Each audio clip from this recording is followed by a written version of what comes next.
Hello दोस्तों, नमस्ते, प्रणाम। हमारे यूट्यूब चैनल में आपका स्वागत है। एक हम लोग कजरी गीत सुनाने जा रहे हैं। गाना कैसा लगेगा लाइक करिएगा, सब्सक्राइब करिएगा, कमेंट में जरूर बताइएगा कि गाना कैसा लगा।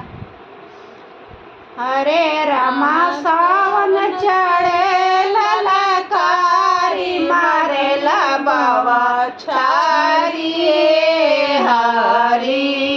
हरे रामा सावन चढ़े ललकारी मारे बाबा छारी रे हरी। ओही बाबा छरिया में जेवना बनाए, वही बाबा छरिया में जेवना बनाए।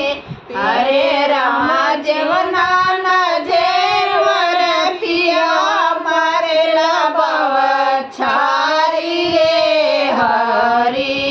हरे रामा जेवना न जेवे मोर पियवा मारे बाबा छारी रे हरी।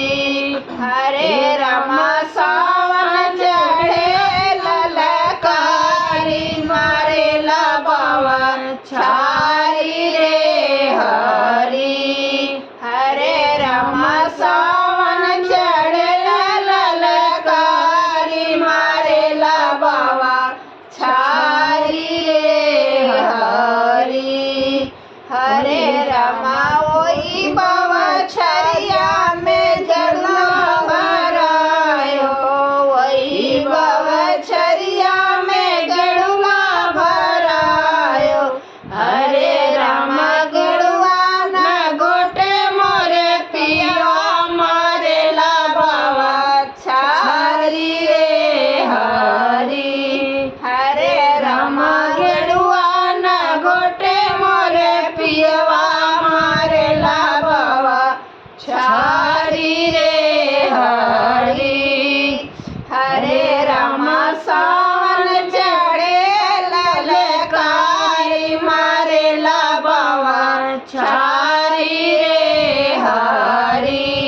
हरे रामा सावन चढ़े ललकारी मारे बाबा छारी रे हरी।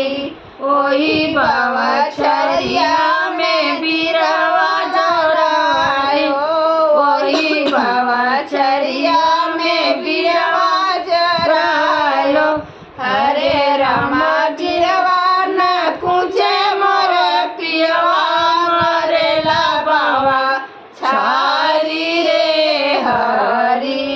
हरे रामा बीरवा न कुचे मोर पियवा मारे बाबा छारी रे हरी।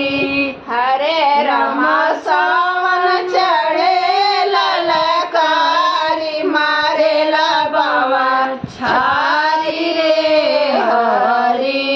हरे रामा सावन चढ़े ललकारी मारे बाबा छारी रे हरी।